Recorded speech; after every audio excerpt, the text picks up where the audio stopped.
Natatawa ako sa ginawa ng dalawa ng minoron dahil di namin alam kung bigas na giniling na yung pala ay malagkit na giniling. Natatawa ko sa asawa ko dahil dumidikit sa kanyang ngala-ngala yung malagkit habang kinakain niya. Sabi niya, ang hirap kainin, masarap sana ito kung yung bigas na ginagawang moron. Kaso malagkit yung nagawa. Sabi ko, dahan-dahan na lang ang kain para hindi mabulunan. Ayan, nandun sila ngayon nag-aalmusal. Diba? Ako di pa ako kumakain, mamaya na lang pag nandito na sila. Mamaya pa ako kakain. Kaya ayan. Kaya welcome to my vlog. Good morning everyone. May bagyo na naman tayo ngayon na ang pangalan daw ay Imong. Hindi na tayo tinantanan. Ingat lang po tayo mga kababayan. Yan, hindi pa nga humuhupa yung mga baha natin. May dumating na naman na bagyo.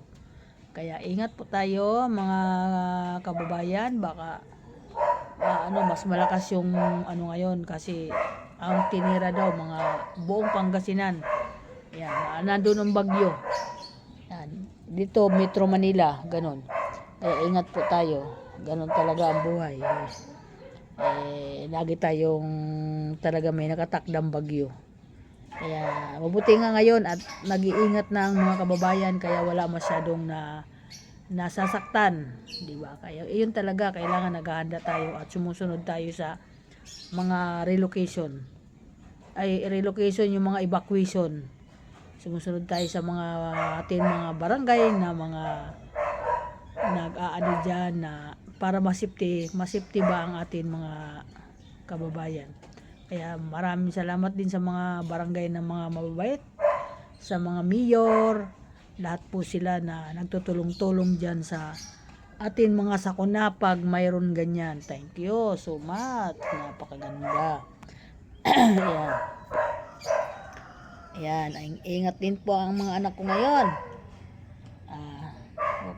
Pag ganyan may bagyo, huwag kayong aalis, huwag kayong magtitinda kasi mahirap na. Mas maganda yung abutan kayo ng bagyo, nandiyan kayo sa loob ng bahay. Kami po ngayon, hindi kami siguro lalabas kasi nga may bagyo po. Okay, thank you. Welcome to my vlog. Maraming salamat. Salamat sa mga follower. Maraming salamat sa inyo. Okay, bye-bye.